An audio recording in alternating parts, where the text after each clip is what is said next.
Don't hide from me. Look, kiss me. I'm mean. I'm serious.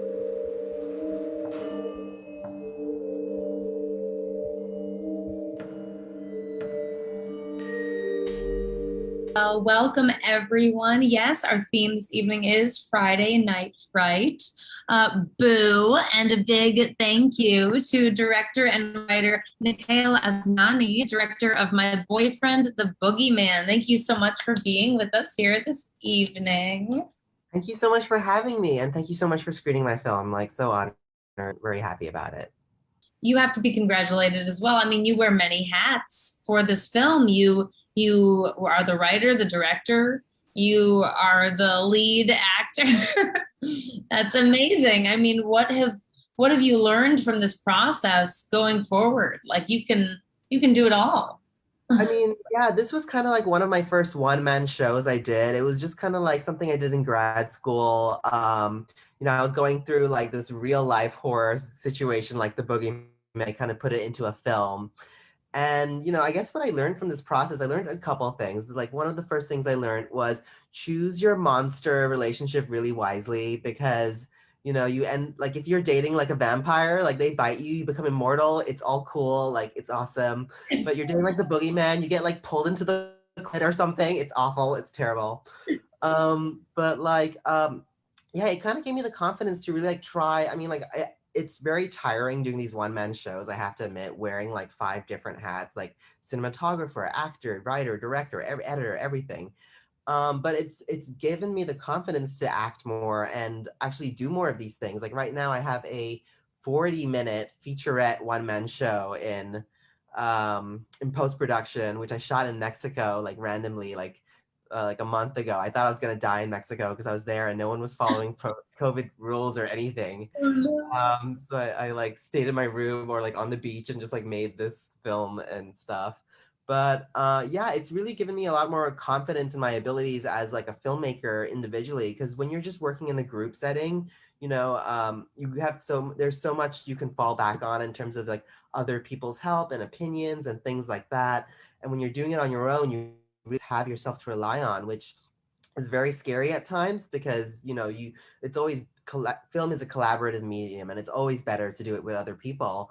But it did give me a lot more confidence in my own skills moving forward in like the industry and moving forward in terms of filmmaking. Well, how long did this process take you?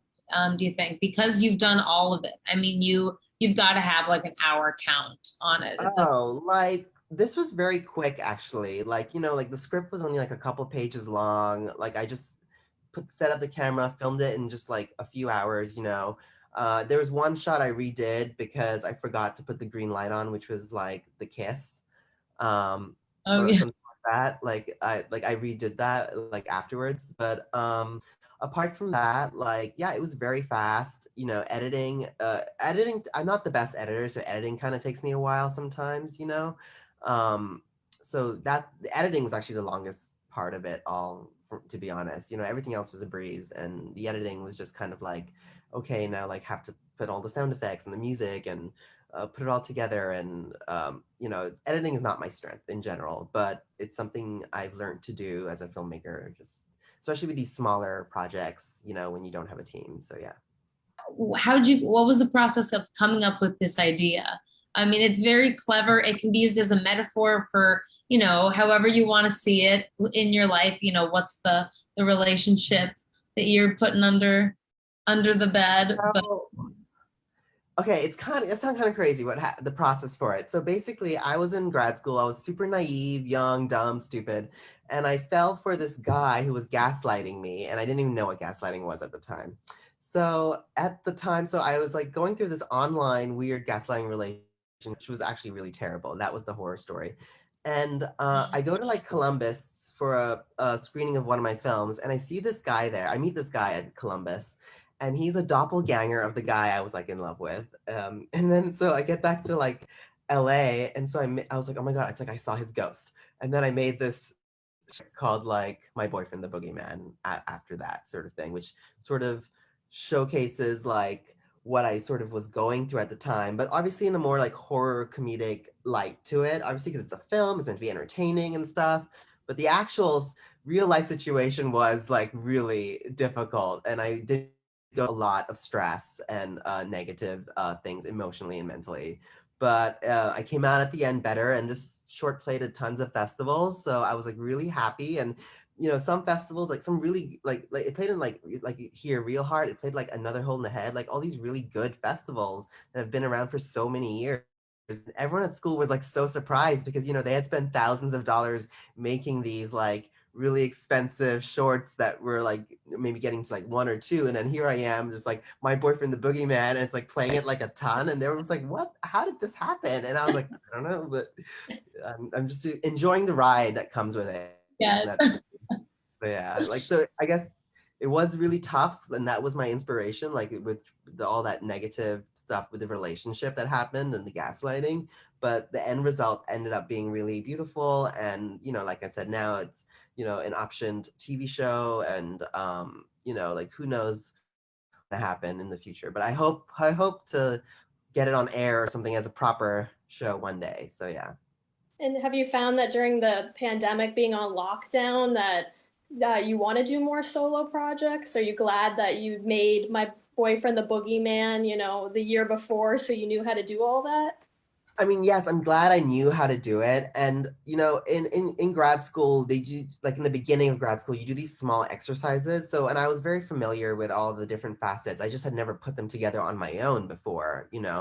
Um, I am glad that I did these solo projects. I do really like I said, they are very tiring, and I do want to move on to continue projects that are more collaborative with other people.